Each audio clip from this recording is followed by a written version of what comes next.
everyone, this is Victoria. You're watching Tales of Insanity, and today we're going to review a short psychology magazine. It's called Psychology Today. It's the first time I ever subscribed to a paper magazine, so I've read it this weekend and I'm ready to share my first impressions about it and whether I will be subscribing to it further. You might be interested why in the era of internet I would like to have a paper magazine when I can read all of this stuff, well, most of it online. Here are some reasons for that. First of all, I'm a psychology student in university, so definitely I'm interested in the topic, and I was searching the internet to find something that I can read in paper.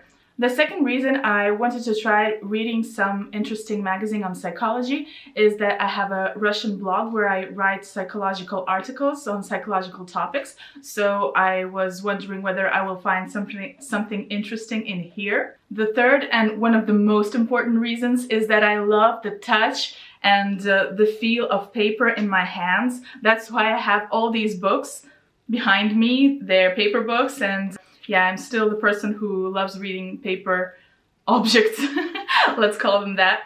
And by the way, it smells really good too. Later I will show you how it looks like inside as well, so you can get the touch and feel of it a little bit as well. And then the final reason is that I really enjoy getting something in my mailbox that is not bills or advertising from nearest supermarkets.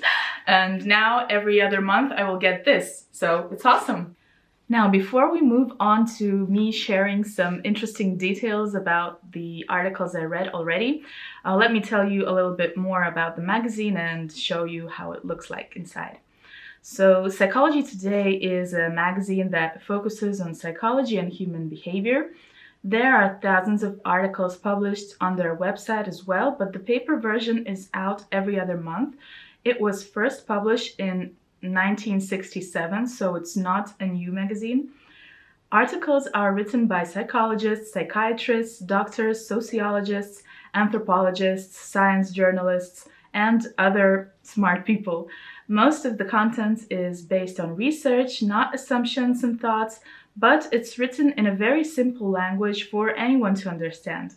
The articles themselves are not peer-reviewed, so this is not a truly scientific journal, but the content is still reviewed independently and the authors hold advanced, mostly PhD degrees, so the content still can be considered trustworthy and credible. Okay, so let's start talking about some of the articles I really liked here. I will not read them to you, I will just describe some of the main points of these articles and what I enjoyed about it or what I find useful. So the first article is a reason to reach out. Having intimate conversations with strangers may be far more enjoyable than we expect. Here's how it looks like. I think my camera is making it a little bit too wide, but still you can see that it's just like a short article. Anyway, so this article was about a research where the scientists were trying to prove that we can have meaningful conversations with strangers, not only our friends, and this will actually make us feel better and feel more happy or more satisfied with our life or with the day. Normally people think that they can only share things with their close ones, with friends, but generally, this research proved that we can actually feel better after speaking with strangers as well. So what they did is, before conducting the experiment, they asked the participants how do they feel about talking to a stranger about something intimate or maybe something not so light like weather.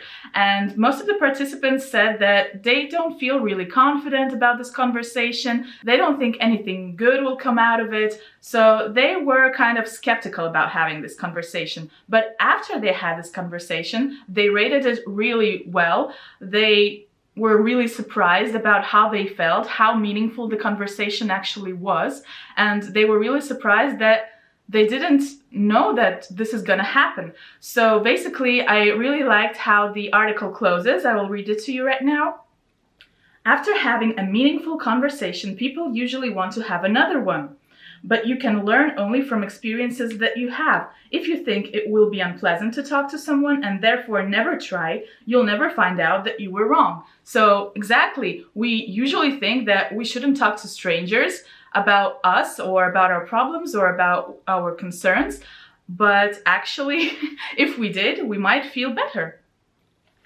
Okay, so another article is about health. It's not really a psychological article, but I just want to say a few words about it in case you think everything here is only about psychology. No.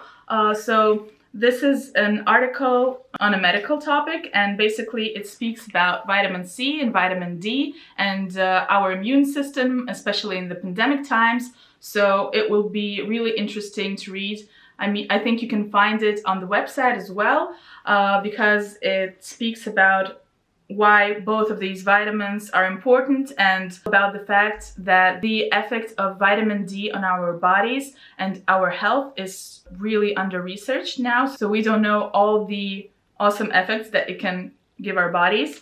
And then there also, of course, is a part about our immunity and our mind, but this is not something really new. We all know, well, not all people who are interested in psychology already know that our immune system is very connected to our psychological state. So when we feel really bad and we are stressed all the time, of course, our immune system gets a little bit damaged and doesn't protect us so well. So the next article that I really liked is called The Upside of Social Comparison. Look at these pretty cactuses here.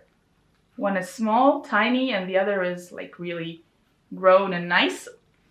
Anyway, so this article is about comparing ourselves to others. Basically, most psychologists agree that constantly comparing yourself to others is not really a good thing, because you're looking at people who are more effective, more beautiful than you, that know more languages than you, that anyway, do something better than you. And so you start blaming yourself for not being good enough, that you won't be able to achieve these things. And that's where comparison to other people normally brings you. But this article is about upsides of comparison, and the author of this article brings out 4 main ways how you compare yourself without losing. And I will also not mention all of them, just one of them that I really liked is the first one, is focused on similarities. So basically, when we compare ourselves to people who are kind of better than us, we normally see the differences, like he's more beautiful, he's more fit, he's better at sports, he's better at languages or better at programming, he has more money, etc., etc. But if we look on the similarities that we have with this person instead, then this might give us some kind of boost and a way to see that we're not that much different than we thought. And if we're not that different, then maybe I can actually achieve the same thing and it's not so difficult. So I will read an example from the article and you will understand more about what it means. For example, I'm not as good a runner as she is, but if you change your mindset and say, wow, Harriet did so well, we trained together and clearly our training is paying off. I'm going to learn more about how she was so successful this week. So you're finding the similarities between you two. So this gives you more confidence, you see similarities, and you can actually start working on something without thinking that you can never achieve something like this girl. So then there was another article called Autism in the Justice System. Here's a picture, close-up picture. And this article really made me feel sad, because it is about the fact that when policemen do not know that a person is autistic or maybe has some other mental illness, they have no idea, and they might think of this person worse, that they might judge him as a criminal straight away, or they might think that he's lying because he's not able to answer questions properly or do other normal things.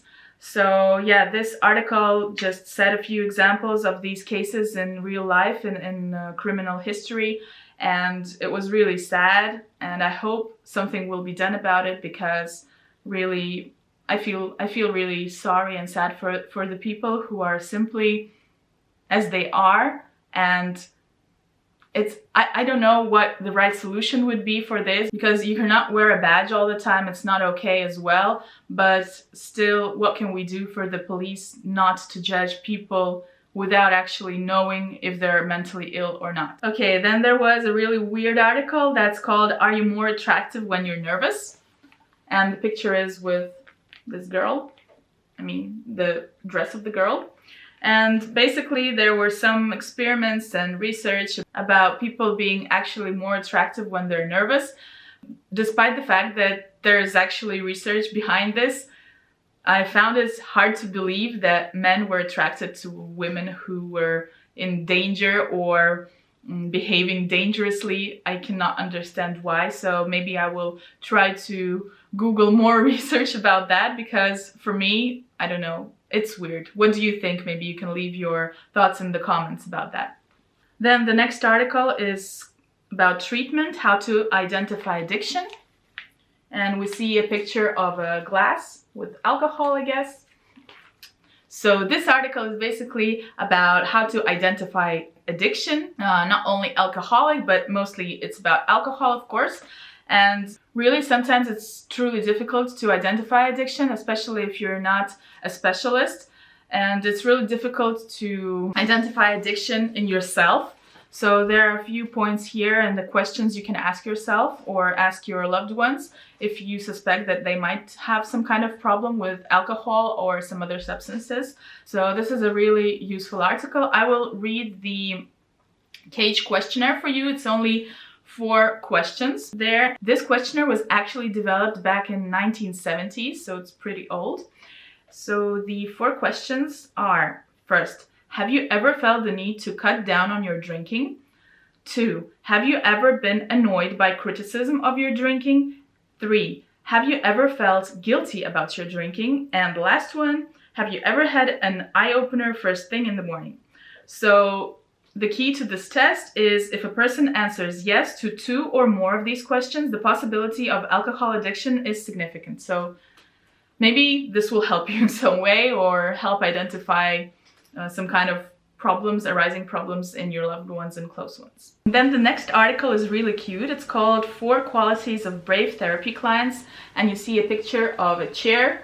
I don't think it's a chair for a therapy client because it doesn't look very comfortable. I mean, this one would be more comfortable for therapy, for sure. And the 4 qualities mentioned here are collaborative spirit, openness, flexibility, and curiosity. I will not dive into all these here. If you want, you can find the magazine online and read this article, or maybe order the magazine. Basically, what I liked in this article is the fact that the author of the article stresses the importance of clients put into therapy. So a lot of people who have never started therapy or never visited a psychologist or a therapist before, they think that the therapist should do all the work and cure them from all the sadness, all the depression, all the bad feelings, but it's actually not true because the actual work has to be done by the client. And so this article mentions these 4 qualities that a client should think about when he goes into therapy, if he's ready to work on himself and to open himself and to be honest, and etc, etc. And the last one, the last point I will actually comment a little bit more, is curiosity. And this means curiosity about yourself. So if you're interested in finding out more about yourself, if you're interested in self-reflecting and understanding how your own brain works, how your behavior patterns work, then you'll actually benefit from therapy and not just go there every week and wait for a miracle to happen. Then there is a very interesting article called The Curious Catcher of Psychiatric Diagnosis, and this is actually a problem that I didn't think about before. The fact that currently people are more informed about mental illnesses, and you can basically Google all the symptoms online. If you're feeling some kind of awkwardly, you can Google it and you can diagnose yourself without even going to a psychiatrist or to any other kind of doctor. The advantage of this is that information about mental illnesses currently is very accessible, and that's good, of course, because decades ago it was really difficult and people were hiding that they're feeling bad or sad and anxious, etc. But the downside of it is that people are diagnosing themselves based on some criteria that they read online and not seeing a doctor to actually treat the real illness or to diagnose themselves correctly. So this is actually a real problem, and I don't know what will be the correct answer or correct solution to this, because removing all the information from the internet is impossible and actually silly, but still somehow we need to educate people not to self-diagnose, especially when it comes to psychiatric diagnosis. Then another article I wanted to share with you is romancing trauma. I think you know what this one is about. It's about people romancing trauma basically, and finding trauma when there is none. And I don't know, if someone was rude to them once in their childhood, they're calling it a traumatic experience. So yeah, I think a line should be drawn in this topic as well, so that people don't call trauma everything bad that happens to them. And of course, if you feel you had some trauma and it's affecting your life, it's better that a person goes sees a psychiatrist or a therapist, and then together they can work on it and decide whether it is trauma or maybe it's something else, some kind of other problem. So yeah, romancing trauma is as bad as ignoring it, I think. The last article I want to share with you is a more positive one, so let's end on a positive note. It's called How to Take a Better Break. And really, in the era of working at home, it's kind of difficult to decide how to take a break, especially without your smartphone. So here are a few ideas on how to do it. First one is seek nature, obviously, and I like the fact that the author here emphasizes that if you don't have some kind of forest near to your house or a park, still you can basically look at a tree outside your window, and that will already be more beneficial than if you're looking at your phone or scrolling through social media. Also, according to research that was mentioned here, even looking at photos or videos of nature can be beneficial and the more healthy way to spend your break than scrolling through social media. Then the next way to take a better break is daydream or doodle. So I sometimes doodle when I have nothing to do and I want to just clear my thoughts and make sure that my hands are doing something, so I start doodling something, and yeah, it helps. But daydreaming is of course the best. But it's also the most difficult when you lie down on the sofa and you just don't do anything and just let your thoughts wander. But this is really difficult, especially for me, because I start blaming myself for not doing anything. So yeah, this is the thing that I'm working on right now. Then the other 3 points are exercise your eyes, and here's a technique called 20-20-20, which means every 20 minutes stare at something 20 feet away for 20 seconds. So maybe this will be helpful for someone whose eyes are really tired from staring at the screen all the time. Number 4 is laugh. Find something to laugh about. Maybe have some kind of jokes or funny channels by your side for your breaks to just laugh. And number 5 is exercise, and here the author emphasizes the fact that you don't have to exercise for 1 hour for it to be beneficial. Even if you do something for 5, 7, 10 minutes, some kind of short yoga thing or some kind of short stroll around your apartment even, or just stretch a little bit, you know, also this will be beneficial for you. Okay, so these were a few articles from this magazine. I actually enjoyed reading it. I read it in one evening, and I'm already looking forward for the next issue that will arrive in March or maybe the beginning of April, something like that. If you like this video and if you like this review of the magazine, of the articles, let me know in the comments and let me know which article interested you the most. Whether you would like to see the review of the next issue of this magazine. If yes, I will definitely make one the next time I receive it. And yeah, this will be it for today. Take care, love yourself, and bye!